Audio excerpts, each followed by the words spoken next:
All right, here we go. My name's James Piecowye. This is Podaholiks and the Gang of Five. Although at the moment it looks like we've got Jenna Burton, we've got Colin Thomas, we've got me, which means we got a couple people who aren't here.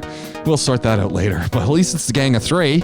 And just a second ago, Jenna was saying, do we know what we're talking about today? And we did. We were going to talk about at one point brown cars and pool tables. But I know, those are both excellent topics. But I was thinking about this one today, and I thought both of you would have something to say on this because we're now suddenly finding ourselves at home, and I've wondered if how you folks have had to deal with in the workplace tooth and people with when we talk about hygiene of teeth and people who are brushing their teeth.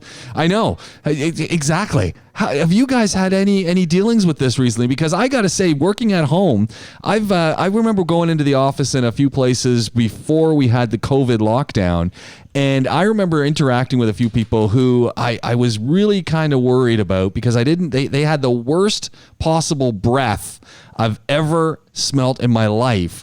And working at home, I don't have that problem because you know what? I just go and brush my teeth all the time, and I don't have to deal with those people. Colin, you're in a business. Well, I'm just thinking about it. You visited our office before the COVID lockdown. So am I one of these people? Did you tell me? No. You know what? I have a bit of red wine, but apart from that. I have visited people's offices where I've interacted with customer service people, and I leave them a note after and I say, hey, dude, you got to get that person who's at the front desk there. You got to get them a toothbrush or something. But my God, telling them straight there. You have to do it, right? I think it's my duty as a professor who's dealing with customer service stuff. Let people know. It's like people that don't shower enough. It's like, what do you do for the best? Is it better to tell people, or is it better to just ride the wave of I don't know. Because I'm thinking both of you guys have dealt with a lot of different office situations.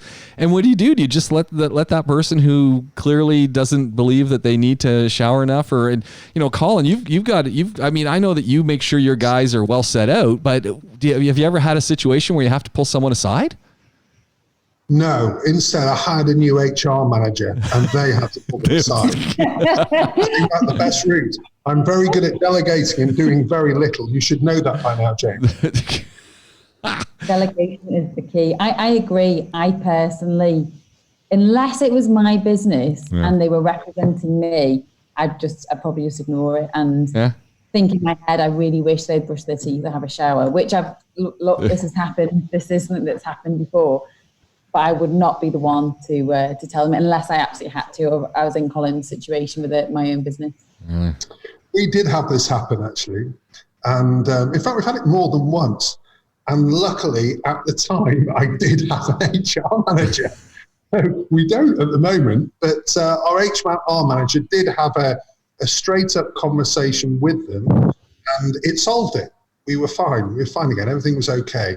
But I think the real key to this is compassion, being very straight with people and being supportive.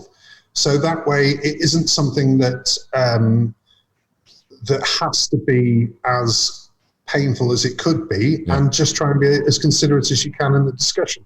It's a tough one, I think. Just, what do you say to someone and how do you do it? Like, I agree. You almost want to third party it out, right? And someone who can, because I was thinking of sometimes I've had some people come by the office and they're doing some work and clearly they're living maybe in accommodation.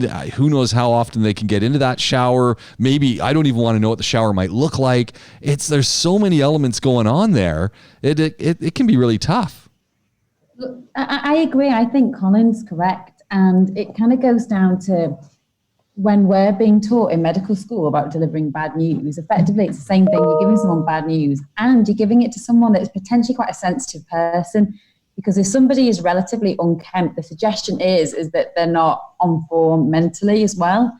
If somebody is mentally not in a great place, it usually has physical manifestations of not really washing and dressing properly, not really looking after themselves, such as cleaning the teeth. So you've got to be really sensitive. Now, as I said, unless I have to and it's my place, I would tend to just avoid it because I think, why put that on somebody? It's none of my business what they do, unless it has implications where they're representing me or it's going to affect patient care. If that is the case, then I agree with Colin. I think you have to be straight. I think you can be sensitive, have a gentle introduction into it, and be supportive. But you also, there's no point in beating about the bush. You might as well give quite a straight talking message basically to them. It's kind of rip the Band-Aid off. I've had a few people over the years, and actually I was talking with Glenn today about the fact I need to put the windows back in the old yellow Jeep that's sitting out front of the house because it's got a tarp on it and I haven't been driving it. But I was thinking about it today that I don't know what the temperature is today. Was it 30? Colin, you would know. You guys you track it. Is what, 35, 38, something in that neighborhood? I've been in too many meetings, some of which with you. So on that basis, I haven't got a clue. Oh, there we go. 33, that seems low. Yeah. That seems really low. I don't agree necessarily with Google Weather. In fact, I have to tell you one story. I was 33. On holiday. What time of the day is it saying that it's 33? Yeah, I disagree. It says the high has been 33 today. But I was on holiday with my husband, James, and it started to rain. And he said, should we sit outside? I said, James, it's raining. He said, but Jenna, Google Weather says it's not raining. I was like, but James, it's physically raining. Said, but Google Weather says it's not raining, so we can't always rely on Google Weather. Well, look out the window. What do we see? So it looks like rain and it's wet. So I've had the issue with the yellow Jeep where I've rocked up at some meetings, but it's been 35, 38, 40. And I come in looking like I just got out of a pool, which means you got to have an extra shirt in the car and extra deodorant in the car because, you're basically driving a marathon by the time you get there in the spin cycle of a dryer. And it made me think that there's a lot of extra work if you drive like that, just because you don't want to come in smelling like you've ran a, half marathon. May I ask a question? What happens to gentlemen during their teenage years? Because if I think back when my brother was a teenager, and I know he was representative of a large number of male subjects during their teen years, he would live on a shower in a can, as he would call a can of deodorant. That was a shower in a can. And he used to show me the great lengths he would go to show my mum that he had washed his face of an evening. He would, dampen the flannel. He would rinse the sink out with water, all to actually avoid having to wash his face. And my point was that surely that takes longer than just washing your face. So what is it? What is it about teenage boys? Rebellion, without a doubt. Mom said do it, so the last thing I'm doing is actually doing it. It's that. I stank to my teenagers. I don't know how the family put up with me. If it had been me, I would have literally put me in a tent in the garden. And, it's one of those, but things are very different now because I don't know whether your partners have absolutely zero filter, but mine does to such a degree that if for any reason, even if, for instance, get home having been on a site where you've been on a roof for a bit after doing an inspection, and my utter intention is to walk from the garage through the kitchen straight to the shower and grab a shower. I don't get that far. I get the, you stink, get out, no, now. And I haven't broken stride to get straight to the shower, yet I'm crucified anyway. So there is no subtlety within our relationship that I'd ever get away with even stinking for longer than like 30 seconds. Not happening. Yeah, I'm with you. This is probably why the husband-wife thing kind of works. Just women keeping the men in check. and vice versa on women spending. Well, not the stereotypes. Taking it back to dental, the other thing that I found that I really like at the moment is I'm using some of this activated charcoal black toothpaste. No. Yeah, it's great. Really? I found this about 18 months ago, and I'm amazed. It's really, really good stuff. Looks a bit scary whilst you're using it, but it does. I'm very happy on the whole with the results. But the problem is kind of that late at night, we tend to go up very early, actually, and then we'll normally sit in bed with one child watching something that we will all enjoy together for an hour or so before he goes to sleep. Then we automatically segue into what the two of us would like to watch at that point.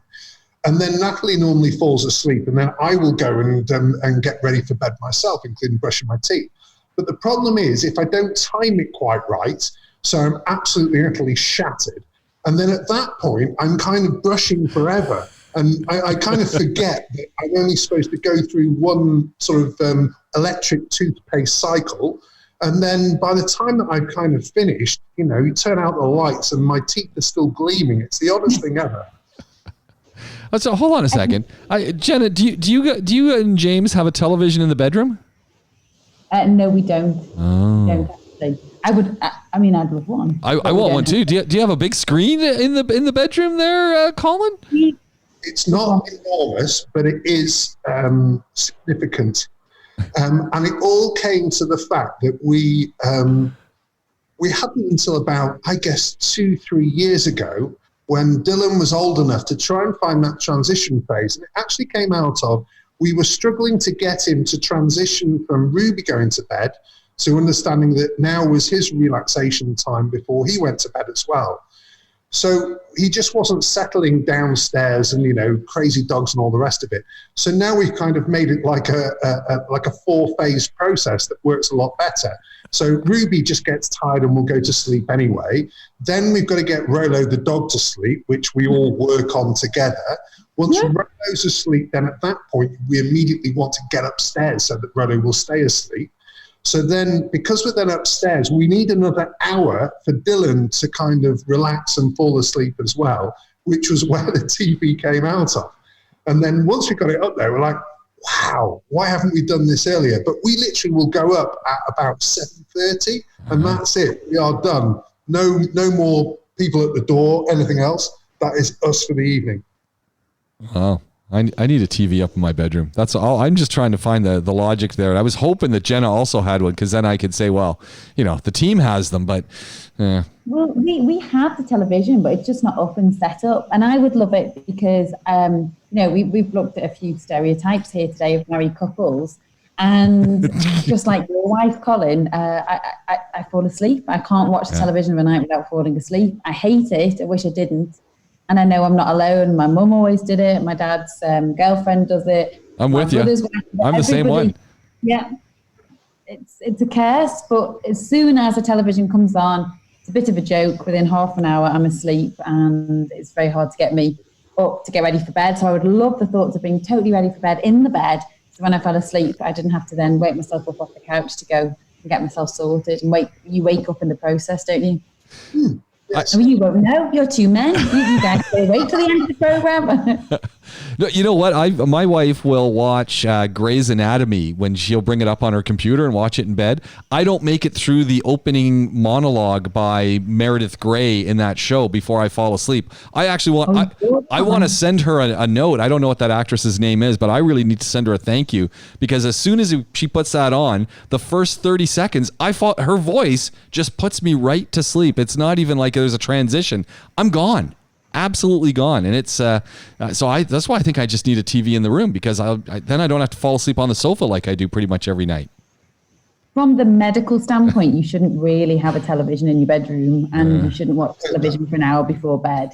So if somebody is suffering from insomnia, the first thing you'd say is, are you looking at any bright screens within an hour, 60 minutes of going to bed? However, if you're not someone that suffers with insomnia, I know it's probably the most relaxing thing for me to be able to fall asleep, and everyone's different. Yeah, well, there we go. Absolutely agree. Everything that we ever read, in fact, just before we got it, said, don't do it. Don't do it. At that point, that teenage boy came back. He said, I will be installing this TV on the wall, and I will swing from it, and then I will hang a TV up. And it's exactly what I did. Yeah, I need one. I got to keep working on the logic for this, because I typically need one. But I also think I need a pool table. Have you sold your pool table yet, Colin? Yes, it took 15 minutes.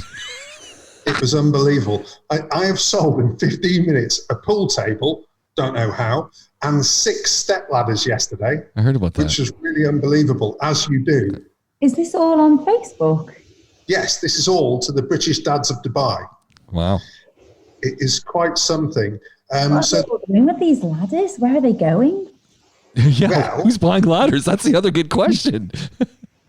Well, bizarrely, it's going to British dads. But it's kind of an odd one because I'm slightly notorious for selling things to the British dads, normally Mitsubishi Pajeros. However, generally speaking, if I'm selling something, then it comes with a bit of a story behind it. So the pool table had been our work pool table for 2 years. Then another British dad told me about this pool table that was totally destroyed in somebody's back garden. So obviously I had to have that, and that's been renovated at the moment. So as per most people, I ended up with a spare pool table. So at that point... Jenna's nodding her head. Of course you've got a spare pool table. We all have one. Well, go on, you carry on, Colin. We have to talk about selling things on Facebook in a moment, but go on. So the thing is, this isn't the first pool table that I've sold. Over the years, we've sold about 30. And the reason is kind of simple, which is pool tables.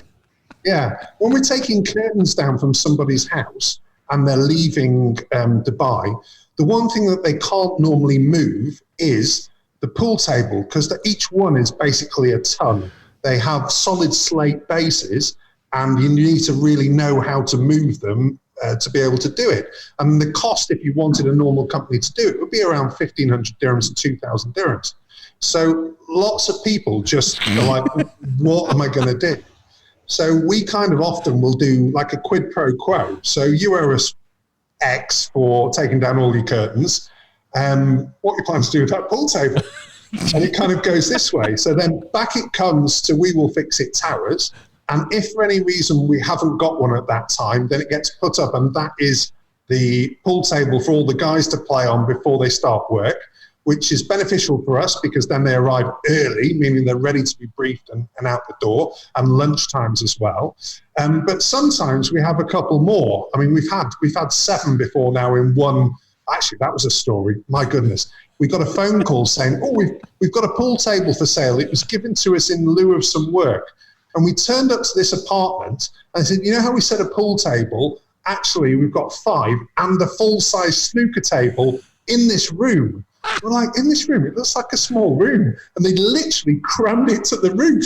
We opened the door and it was just up to the top height. So we're like, how are we supposed to even work out? This was just me and Dan, my business partner. We'd taken a cheeky hour out. I'm like, how are we supposed to even work out what's in here? And then we thought, you know what? Let's just do it. So we bought the lot, and then we sent, it was winter, so we were quite quiet. Then we sent 12 people to go and pick it all up. And it took 5 vans in the end, I think, to get all of it. And it turns out there wasn't one piece missing. We made an absolute fortune on it. It was brilliant fun. But this have so many pool tables and a snooker table, though. Like, why? Yeah, because they'd done some IT work at a pool hall, and the pool hall basically failed. So all of the IT systems that they put into this pool hall they couldn't afford to be paid for them. So they said, right, well, we've literally done this anyway. So in lieu of the IT systems, take the pool tables, and that's what we ended up with. So it worked out really well. So we had to rebase them all, and we sold them off one at a time, which was good. So yes, we've done quite a few. And James, have you bought anything off Facebook? No. Off Facebook selling pages? Never. Not never. one thing? No, never. Right, well, so I've definitely bought your quota as well. It's a bit of a joke in this house because I buy stuff and people are making a killing off me because then you go into IKEA and it's half the price that they've sold it for. But because it's on Brit selling page Dubai or Facebook selling page for whatever, you think, bargain, what a bargain. And I can't tell you how much rubbish I've bought. Yeah, what are some of the good things? We got pool tables. They sound, I mean, I still can't get over the number of pool tables. Do you own a pool table, Jenna? You and James? No. I mean, I need one, and I do know a man. I actually like the idea of having a pool table. I don't play. I'm terrible at anything that involves concentration like that. I don't have the patience. But I do love games rooms with a nice big pool table. I don't know whether it kind of reminds me of childhood or whatever, but I love it. I think it's really quite sophisticated. Nice leather couch in the corner and a pool table in the middle. Dartboard somewhere in there. Yeah, you can have a dartboard. I mean, all these sports, I'm hopeless, but I do like the concept. Yeah. When the boys are older. On a holiday for the first time, our kids started playing pool last year. And since then, it's been kind of a constant theme that we've been talking about. And we just don't have the space right now to be able to do it. But it's exactly that, isn't it? It's that memory of that kind of warm, cozy space, family time together, which for us is something that we'd really like to do. So one day, if ever I do manage to move out of our current place, then that's very much something that we'd like to take with us. Well, what you've got to do is, I was poor loser. So I actually won a competition in snooker on holiday years ago. And you said you're not good at this game. You're not a billiards lady. So people aren't really paying attention if there's a gang of you. So what I would do is I'd pick up a ball off the table, and when somebody else scored, I'd drop it down so you couldn't hear the noise of it going down. I'd be like, oh my gosh, Jenna's not got many left. It's like, there you go, look at that. Yeah, so don't play games with me. Man, what are some of the cool things you've bought on Facebook, Jenna?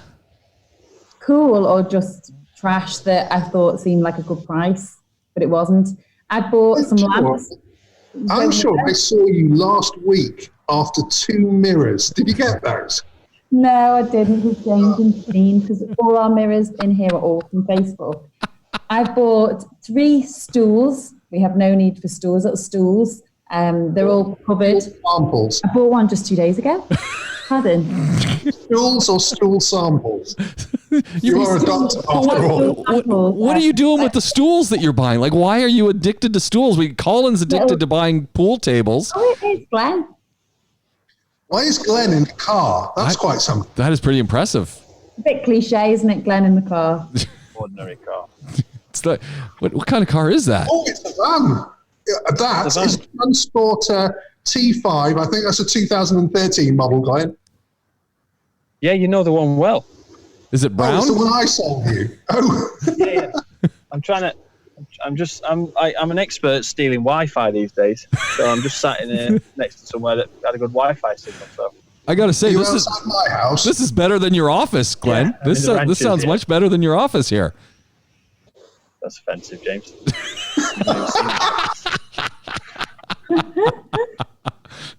But we're just talking about some. We'll loop you in here, Glenn, and that's obviously Glenn Power, who's joining us. Now we're the group of 4, and we're talking about stuff we're buying on Facebook.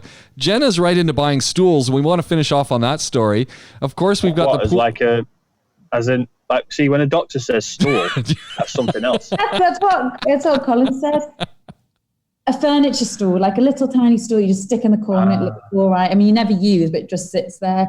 And in fact, I'm looking around at every single lick of furniture in this room, including the seat I'm sat on, and including the nice pink suede one that my dog is sat on next to me. Every single piece is from Facebook selling page. And I previously would never, ever buy anything secondhand. And we decided when we came to Dubai, we weren't going to spend a ton of money on doing this place up. Admittedly, I wish I was allowed to splash some more colour on our white walls. But again, my husband's trying not to get us to have to pay for painting when we leave. So everything's kind of done on a bit of a budget. So you think, buy it secondhand, buy it cheaper. But my point is that I've then seen it online or in IKEA, and it's actually cheaper. People are now starting to use it as a money-making business. I bought rugs and all sorts, and then realised that they're double the price. Talking of that, Colin can help you out with a painting. Yeah, always. Talking of that, how is your new place hunting going, Glenn? Done.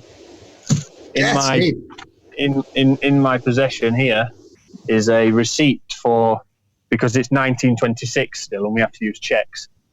So there's a receipt for the 6 checks. 6 checks, not bad. Yeah. Well done, you. Mirror Oasis?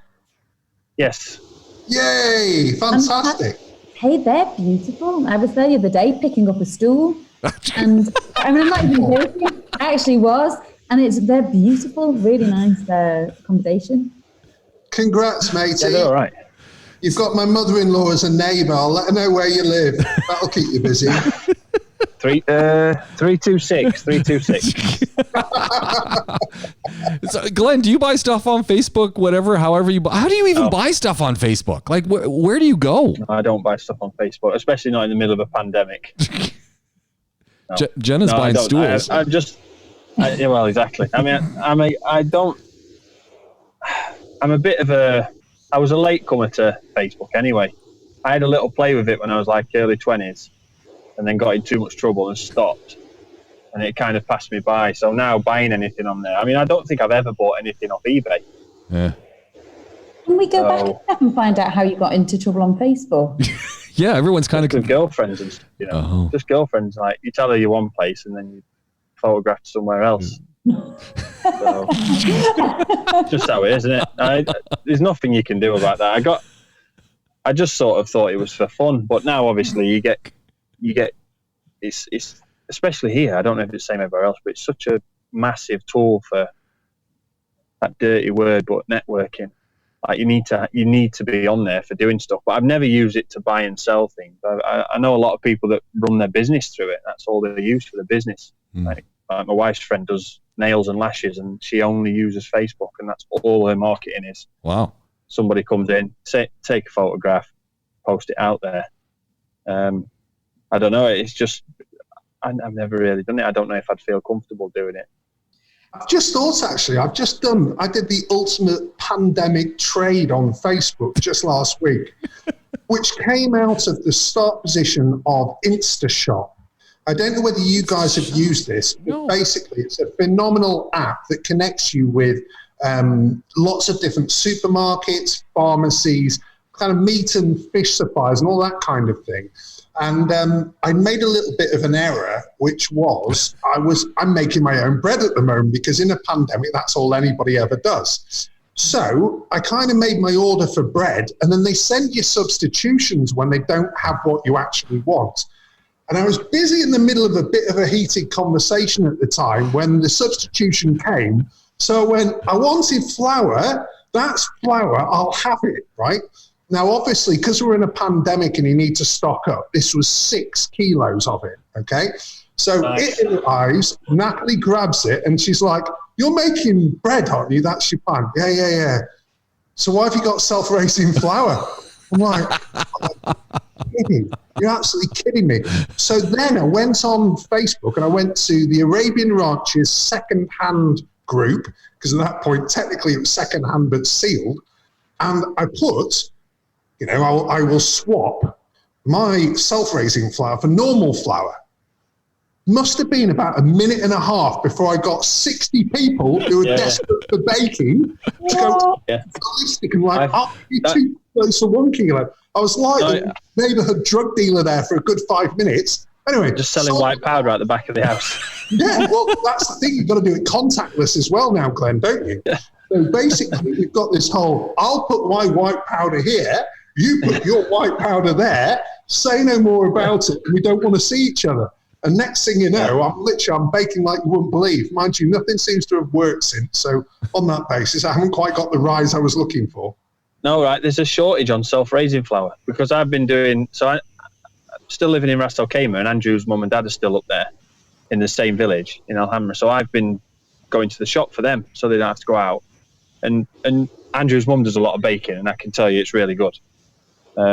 And every time she sent me to the supermarket, she's wanted self-raising flour, and I've not been able to get it. I couldn't get yeast either. But yeah, self-raising flour, it's not difficult to get rid of that now. It's shortage. I think internationally, isn't there? But I mean, who's buying their own bread? So who's making their own bread? And you just go down the shops, get yourself down to Choicham's or Waitrose, buy it. I mean, it's a couple of dirhams. No can do, not in this household. I'm middle class, you see. At this point in a pandemic, we have no option. Whether I like it or not, I have to break bread, and that whole waft has to go next door so that they know too that I'm baking bread. They don't have a pool, but they don't have a pool. You don't have a pool, but you're baking bread, so those people are really suffering. that's the thing. We've got this deal going on where basically they do lots of splashing. So that I'm like, well, I don't have a pool. And then they basically get the smell of bread and they've got no flour. So this is kind of the Mexican standoff that we're currently working with. Like it. Colin, pools are so yesterday, like inbuilt pools. The new thing is the portable pools, the paddling pools, the spree 500 dirham with little sticks, like camping sticks down the side. That's what everyone's all about now. That's vogue. You must be talking about an above-ground 18-foot Intex, I believe, with full portable pump system. I may have placed an order this morning. From Facebook. Yes, it does say that.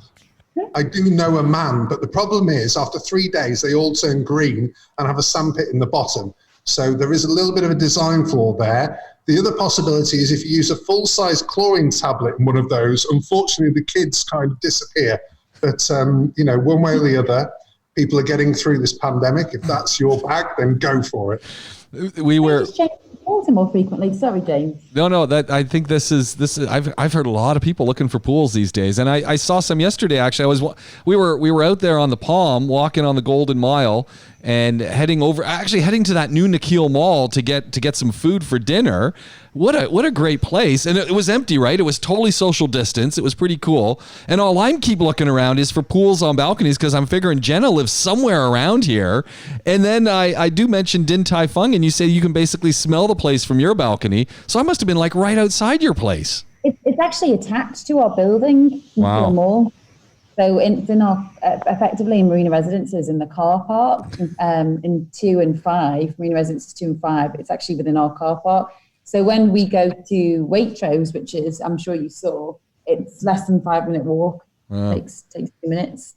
I was just impressed in the, we were inside the place, and the really bad one was three of us walked in. I'm the oldest. The youngest person gets stopped and they question if she's over 60. I thought she was going to take the guy out. She's looking at me and she's going, he's got a full head of gray hair. Why do you think I'm over 60? That was terrible. Wait till you meet my mother-in-law. See if you can work out what age she is. This will be hilarious. Right. So I'm looking out for it. She's still in the Mazda, yeah? Yes. I'll look out for the Mazda. So you're saying what are we going? So she's don't tell me. I want to. All right, okay. So I need to guess the age. Well, the important thing is she will know you before you know her, because she is international standard curtain twitcher, to say the least. So on the basis, what's a curtain twitcher? Is that the person who's looking out the curtain? Is that what a curtain twitcher is? Yeah, exactly. Yeah. You gotta be careful what you say. This is just base level. She's way beyond this. She's basically got the whole street marked out, and she knows each individual, all of their dogs, when the dogs go out, when the dogs come back, all of the maids, she knows that as well. And just as a bit of a joke, I suggest I got her a telescope, and she wasn't anti. God. I hope you're still on the Christmas card list this year. She's quite something. But the good news, Glenn, is she is no longer my responsibility due to your proximity to her. Oh, excellent. This is good, yeah. So your safe hands. This is good, yeah. That's all right. Tell you what, since I've been doing the shopping for Andrew's mum and dad, I know my way around the supermarket like never before. So if she needs a shopping doing, I can do it. I'm efficient. I pick the best fruit, best veg. Have no fear. I know where all the reduced styles are. All right, well, that's good then. She's cooking bread herself now. It's going to take her months to get through what I've bought.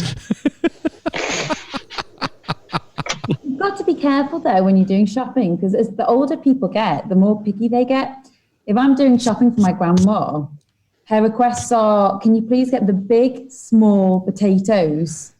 And you need to get the beef, but the soft beef, and not the small can, not the big can for the family, but the one in the middle. And you can have a conversation for a good 5 minutes just to discuss beans. That's a stereotype. That's actually quite true. And I didn't know what a jazz apple was. I do. I know what a jazz apple is. I didn't know. And then the worst part was I said, sorry, Jenna, I can't see any jazz apples. She says, "Oh, get me a Kanzi apple instead." Pansy, So no, that was you embarrassing. Pink Lady is the equivalent. No, no. The difference is that currently Pink Lady is about 18 dirhams a kilo, whereas Jazz is like 9.5. I don't know. I You just know like these apples. things. Yes, I do. You know, if you've been on InstaShop and gone through the experience I have, you make sure that you're better informed next time. Oh, is this van you're in, Glenn? There's been some discussions about brown vans. Is it the brown one that you're driving right now? No, the brown one. Well, without getting into it, because it's still stressing me out and I'm still not sleeping because of it. But I've had a nice couple of errors thrown at me, which have meant that the ijari for the warehouse isn't right. So that means that I can't finish the trade license because it was on a pre-approval rather than an initial approval, whatever they call it, rather than a final one. So without getting that done, I can't transfer the van. You've got to be careful though, because the current owner of the Pooh Brown Passion Wagon, I've heard a bit of a Well, Pooh Brown Passion Wagon. This is what are you putting that? Are you going to put that on the side of it as well? Obvious. Punani written on the back. It's just incredible. Deliveries to the back door. Yeah. Absolutely. Quite possibly the best van that I've ever seen. I'll tell you what, right? There's nothing wrong with that UPS Brown. There's nothing wrong with it. In fact, you were saying the other day, James, about why do people have brown cars? But I think that the Touareg in brown, the new one, looks all right. So that's just my unpopular opinion for the day. Jenna disagreed with you, if I remember, about our Podaholiks chat. Hang on, it depends on the type of brown. There are some new browns that are coming through that are really quite slick.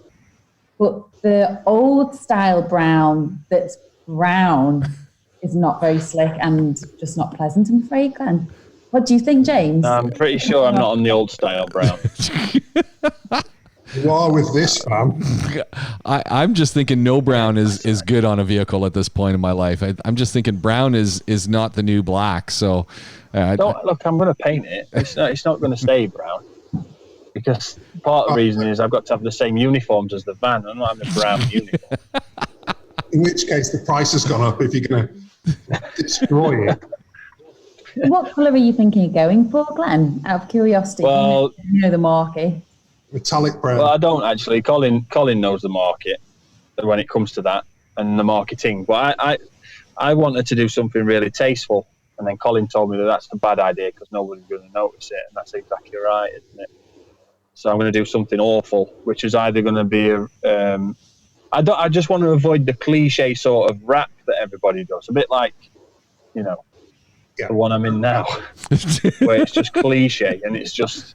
Everybody can do that, and it looks great. Yeah, it does, but it's not stand out. So I was sort of leaning towards the Harlequin design, which if you don't know, you'll have to Google, or something really, really bright, like a bright red or pink. What about grasshopper on the screen green? That would be a good one. No. Yeah, I've told you, James. If you can get space on the registration card to put that on, I'm almost there. In Arabic, it's a lot smaller. If you imagine what you're trying to do, believe it or not, this is my true background, is branding and all that kind of stuff. That's what I was trained in. What you're trying to do is basically get people, it is there purely as advertising for your business. So what you're trying to do is you're trying to do different things at different distances. So at 100 yards, you want people to go, oh, that's a unique color. That can only be Powerworks. When they get to 20 yards, they need to go, oh, not only is that this color, but I can see that says Powerworks. So it's another contact point. When they get to 10 yards, or if they're behind you, they need to be able to see the details, first and foremost, of how to get hold of you and then what you do. So it is at each different level, the design has to work just to promote you, and everything else is superfluous. And that is just the key to van design for business. To be fair, Yeah, well, that's where I'm at. he's talking about, I must say, we will fix it fan every single day. And I do notice it from quite a distance and think, there's one of Colin's men. Yeah, well, do you know, we were watching Space Jam the other day on TV. So that's the is it Looney Tunes and Michael Jordan? Yep, it is. That's a great movie. That's a classic. We were watching, and do you remember what the colour of their uniform, the kit was? It was purple and yellow, yeah? And my little girl, who's 4.5, said, "That's the same colour of the vans at your work, Daddy." So even she recognises the colours, So no, it's exactly right, and it's just making the decision on what to do with it. The calls to action and the details and the information, that's fine. I can understand, But unfortunately, I'm just a grease monkey. I'm not exactly a marketing or an artist, so I've got no idea. I can help. Hands up, honest. Remember you have helped, Colin. To be fair, yeah. Remember the Dynarod colours in the UK? Oh yeah, the orange, pink, salmony colour. Yeah, there's a whole range. I looked at this for a business that never came to fruition, and there is definitely a unique area within that could work very well for you. I will happily tell you more next time I see you. No, well, I'll definitely take you up on that. It's one of those things where I think we spoke a little bit about it, James, before, where I'm like, I could open the doors and work on cars. I could do that today. But if I don't finish this other little job, it'll never get finished. Yeah. And if I start working on things before I do it, it'll never get finished. And I really want to, having spent all this time and getting through the lockdown, and now it's Ramadan, and scrimping and saving, for every little thing, and not having a salary and all that nonsense. I don't want to just half-arse it. I'm so close. I'm just going to do it properly. Yeah. Good on you. Everything's in place. It just needs the first domino toppling, and I'll be there. Rest assured, we are right behind you, mate. And appreciate it. Told you already, I'll put my money where my mouth is on that one, without a doubt. Look, Glenn, I appreciate it. I'm always getting my car in a pickle. So don't worry, even just me as a customer alone, you'll be absolutely fine. I can just imagine the job card. Investigate stool stuck in back of Pajero. Well, I was slyly asking today when we were doing a podcast when the door's opening, because there's quite a few repairs piling up on the old Jeep, and I just keep thinking, well, I'm just gonna have to wait till he opens. Hope it makes it to the store and back again, and it's so far it's okay. We're doing free collection and delivery, James. It's all good. So, don't worry about it. It doesn't matter how bad it gets. We can get you there. But it's good. I'll be looking forward to doing a podcast in my little office that I've made for myself. It's nice. Yeah, it's going to be fun. It's going to be a lot of fun. Yeah. So I want to go back really quickly with the salmon-colored vans or whatever it was that was that for pool table maintenance company that you were thinking about, Colin? Is that what you have going? Not, no. Actually, that one might come back, so I'm going to keep that one under wraps for the moment. Don't put it in the public domain. Yes, things are afoot yet again, as they normally are.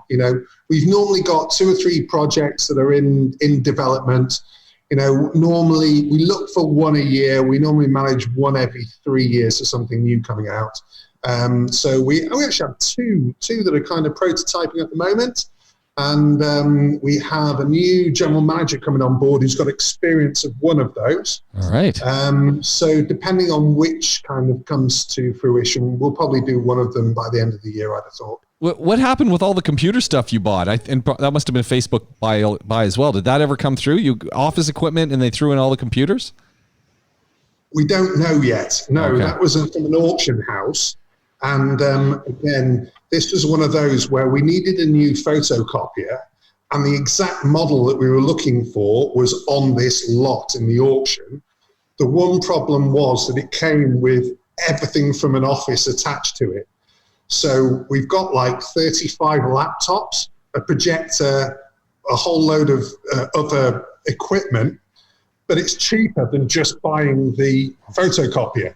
So we kind of thought, well, we can do something with that. We're just not sure what yet. And we've just done an almighty clear out of the warehouse, hence the selling of the step ladders. So we've got space. So therefore, why not fill it with the contents of somebody else's office just to get a photocopier? Seems logical. Well, you can mine those laptops for Bitcoin, can't you? So you might find... I think these are kind of potentially circa 1999 laptops. So more than anything, I think I'm going to be mining landfill with them. But we'll go. You know, I wanted to ask a question actually to all three of you, because I'm still a little bit, I don't know, new to all this being kind of professional. But like for James, when you're teaching, you obviously get different students every year. Yeah, it's like Groundhog Day.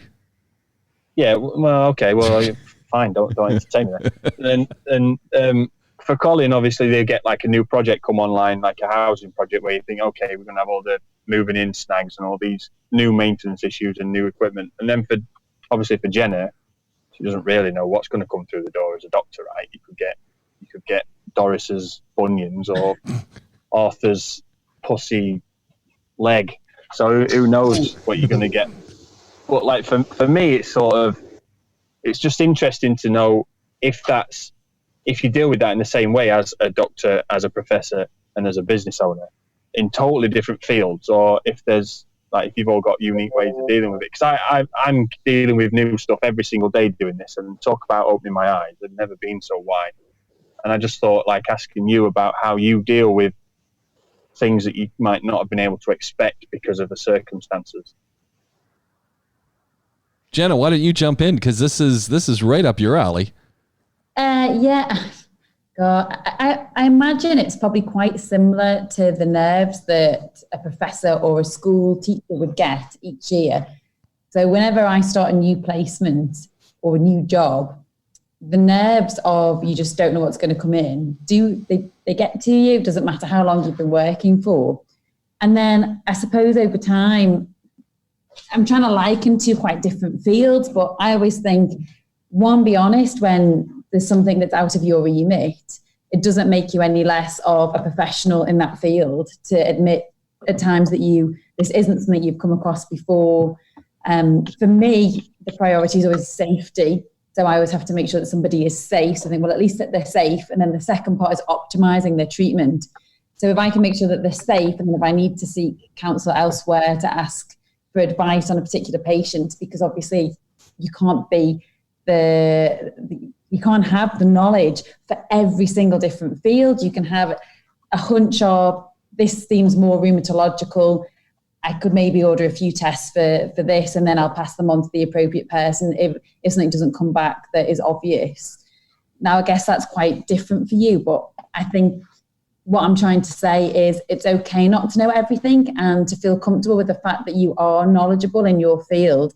You know more than they do. So you take them in, you give them the advice that you have, and then you just have to, I guess my part is keeping safe as your part of, I can point you in the right direction, or I can seek the information that you need. So it's okay to learn something new every day. That's part of everybody's job. I'm sure it's exactly the same for Colin and for James, and it will be for yourself, in that you just can't know everything. James is more than used to me bringing lots of different doctors onto his show, because I've never professed to be the be-all and end-all to medicine. I'd be an idiot if I ever said that I was. There are so many different parts to it, just like with your job, Glenn.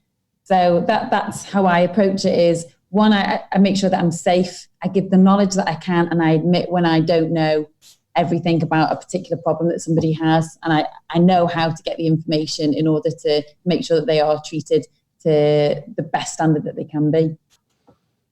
How do you deal with it, Colin? Here's an interesting one for you. The wonders of a partnership. We have exactly opposite styles. I am utterly useless unless there's a crisis.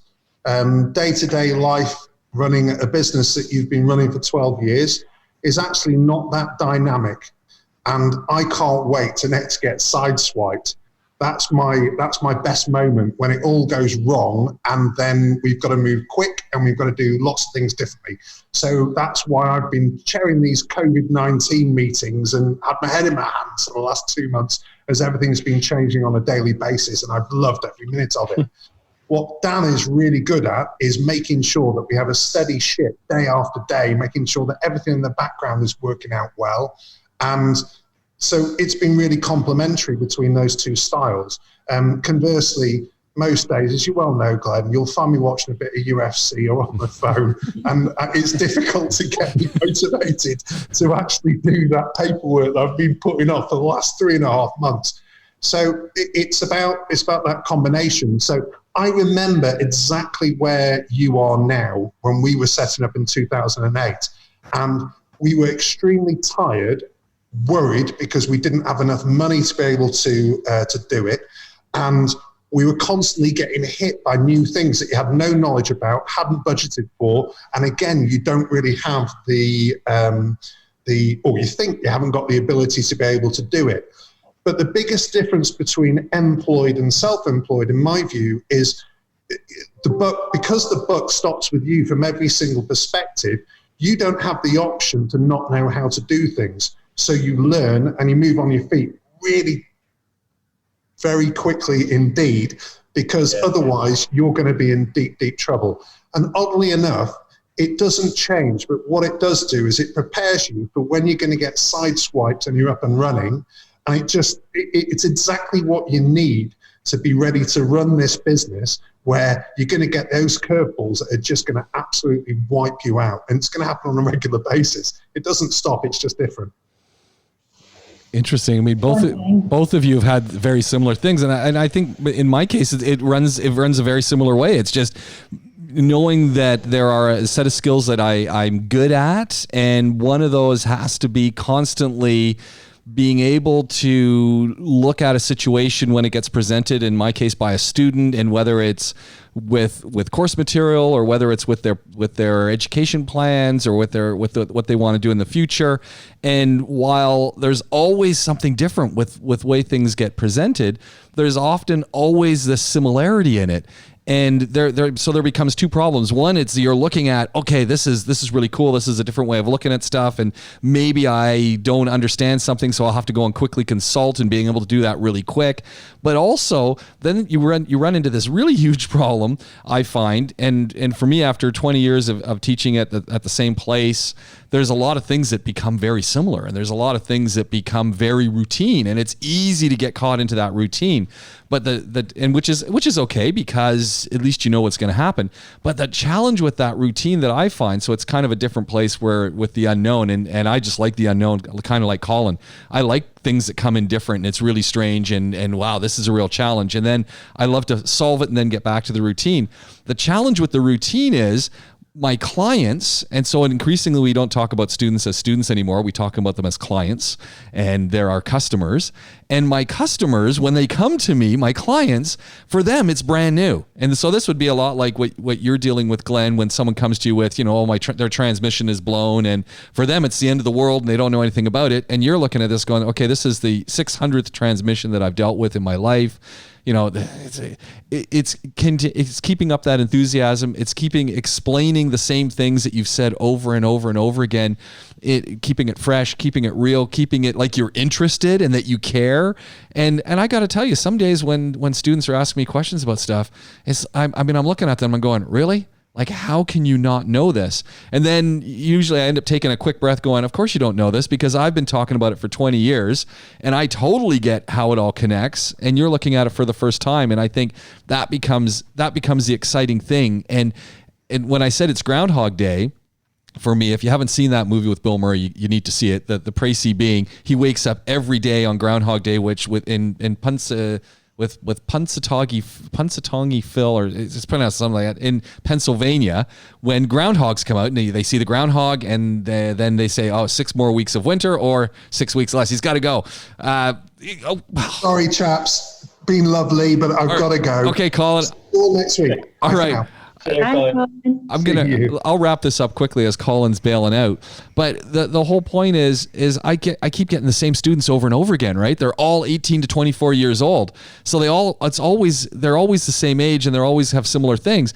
But what I've noticed over 20 years is so much has changed. They're so different. And it's keeping up that enthusiasm and that excitement for the topic. And if I'm not excited about the topic, they're not excited about the topic. So it's maintaining that over and over again. And sometimes, again, that's just that self-check saying, okay, hey, James, there's something new here. You can't just, you got to keep pushing yourself forward. But I think it's just a lot of internal stuff. And you know what really works for me, and it's kind of like what we were just talking about now with Colin and Jenna, is just talking to other people who've been in other industries and starting to realize that, hey, we're all going through the same stuff, different contexts, but it's the same thing. And I think that's a big challenge, is that people don't just talk in a capacity where there's no networking involved. We're not trying to get something from everyone, and we just have a chat and realize that things are pretty similar. Do you know, it's funny, James, you say that about keeping fresh. It's quite similar in the medical field, but in the opposite, about appreciating the severity of things. And it's quite easy when a patient's saying, what's wrong with me? What's wrong with me? You've got to be careful, because I know it's even happened to myself once or twice, and it's certainly happened with colleagues, where they'll say, oh yeah, you've had a stroke. And you forget that has a huge impact on the patient, because you've seen it so many times that, oh yeah, you've had a stroke, we'll get your CT scan. And they're kind of left a bit dumbfounded of, what, I've had a stroke? Because obviously that's a huge impact. Yeah. And so I think that's a really good point, Glenn, to take forward, is just appreciating the impact of your words, even though they are so familiar to you, with how that would affect your clients and your customers. I kind of like, in you're starting a business up, and Jenna could appreciate this more than, I was on the sidelines, but almost like, well, when your wife had your babies, Glenn, and you'll get the connection in a second, but starting a new business is like, I think it's like the whole birthing process, in that when women, and I think that women do themselves a disservice here. And I think there's a global conspiracy of women, and I get this all the time. Where this is coming to mind and how this is going is that whole birthing process, it's pretty brutal, and there's pain involved, and there's lots of different things that happen. And I always taken the post baby, the postnatal process. And I remember when my wife had our sons, and we had the first son, no one actually ever mentioned all the things that happen in the 2 weeks after you've had the baby, mostly for the woman and her, with her body, and all sorts of things. But no one ever mentions it until sort of the last minute. Oh yeah, make sure you have some really absorbent liners and stuff like that, because you're really going to need them. And my wife is going to go, what? Oh yeah, you're going to, and so how this likens to a business is like what Colin was saying, all of these little things when you're starting up a business and you're talking to even someone like Colin, all of these little things like, oh yeah, don't forget this form, and oh yeah, don't forget that washroom thing, and oh yeah, don't forget you're going to need decals for your door, and oh, do you have your business card, and oh, what about the badges for your uniforms, and oh, what about this thing for, no one really remembers all the time all these little things that came into play and that they had to deal with, because they put it all out of their mind, because it was like, oh, I remember that. And you just start remembering the best parts. And I think that's what happens a lot with business. And it's nice when people will just kind of say, oh yeah, let me share my story, which you're going to have that great. Start documenting. Everyone would be doing it. Yeah. Sorry? If it was easy, everyone would be doing it, which is why you're a hero. Well, yeah, I suppose there is that. Yeah. It's interesting to hear, like, your guys' take on it. At the end of the day, all I want to do is put food on the table. I never left school. I never had that chat with a careers advisor saying I want to own my own business in the middle of the desert. That definitely wasn't the case. So, you start to adapt your situation, or adapt to your situation. And I guess the time came that I had to do what I'm doing now. It's just very, very strange for myself to be facing something new every day. Yeah. Which I haven't done for the last, 12 years. No, for the last 6 years. First 2 years of being here was mental. Absolutely mental. Honestly, I got no idea how that even happened. But like, for the past 6 years of getting into the groove and knowing what I'm doing and dealing with the cars and pretty much knowing the problem before it comes in with a lot of things, to now not even having my hands on a car for weeks and dealing with stuff that I don't even want to, like, I don't want to know about this, but I'm doing it. Yeah. What colour do you want your hoodies? What? I didn't know I was having hoodies. What's that? So it's like little things where it's just interesting to see that ultimately you three guys do things very different in terms of your profession to what I do, but you seem to react to them in a similar way and deal with them in a similar way. And it's obviously it's just reassuring to know that everyone's going through a similar thing, and that it's just difficult for me because I never really got anything new for such a long time. You might see the odd rare car, or you might get the odd customer that's difficult to deal with, but that was it. But now I'm doing something different every single day. But Glenn, when you first started seeing customers, you will have had something different every single day. I think the point is that every time you change, it doesn't matter if you were working here, if you were working back in the UK, every time you make a change, it's something new. So it wasn't setting up a new business. It might be going to work for a company, and again, you'd be seeing something new. But then in a few weeks' time, that would be the norm again. It's almost like this is quite an exciting time.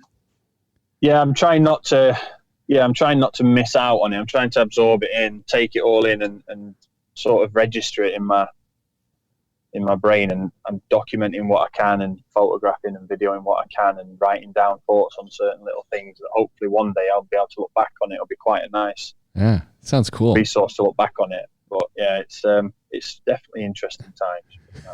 And you're doing it during a pandemic. I mean, this is the best story of them all. Idiot. Honestly, it could only ever happen to me. It could only happen to me. That's the exact. I mean, if I'd have said that I wasn't going to start my own thing, the pandemic wouldn't have happened. They'd have closed China off in December and would have been fine. But because they knew I was going to do my business, that's my luck. You're going to look back at it and you're just going to go, man, what a ride. This was incredible. And look what we did. And hey, bringing it all back together. If you need stools for your office, I know someone who can really help you. She's got quite the collection going, and she knows where to find them. You'll have to buy them off me on Facebook at Inflated Price. Because I've got to just do what everyone else is doing. I need to get my money back on these things. I'm still trying to figure out if I have a Facebook profile on because I do have a Facebook account, and someone said, they were talking about changing their profile. And I was asking them, I don't even know where do you do that? Where do you change your profile? And my sons are going, Dad, you're a professor of communication. You don't even know that? And I'm going, I don't even know if I have a profile. James, you live on Facebook and Instagram. How on earth do you not know how to change your profile on Facebook? Because it automatically goes there. I don't ever actually visit Facebook to do it. It just posts on its own. So I don't know. It's connected with Instagram. So I have no idea what the profile is. I actually have to go and look and see what it says. Boy. Oh, on that note, guys, this has been a lot of fun. We gotta do this again really soon. And as always, just a hoot. And who knows where Andrew is, but we'll catch up with him too eventually. And great shows coming up. And best of luck. Yeah, thank you. You know where I am if you need anything on the car. As soon as I'm out there, I'll need something. Don't you worry. Hey, we'll talk to you guys all again real soon. Stay safe, guys. It's been a blast. Bye. You have been listening to Podaholiks, and this has been the group of 5. That means we had Glenn Power, we had Colin Thomas, we had Jenna Burton, and myself, James Piecowye. You want to get in touch with us? Really, really simple. Podaholiks with a K at gmail.com. Fire us up on the website, www.podaholiks, that's with a K.com. And of course, you can hit us across all of the socials, Podaholiks with a K. I don't know how you're listening to us, but I know you're loving it. Why not leave us a nice little review? And hey, hit the rating buttons. Let us know what you think. Love to hear your thoughts on all the program we do across the Podaholiks episodes. And you know what? Share the link. Talk to you again real soon. You've been listening to the group of 5, and this is Podaholiks.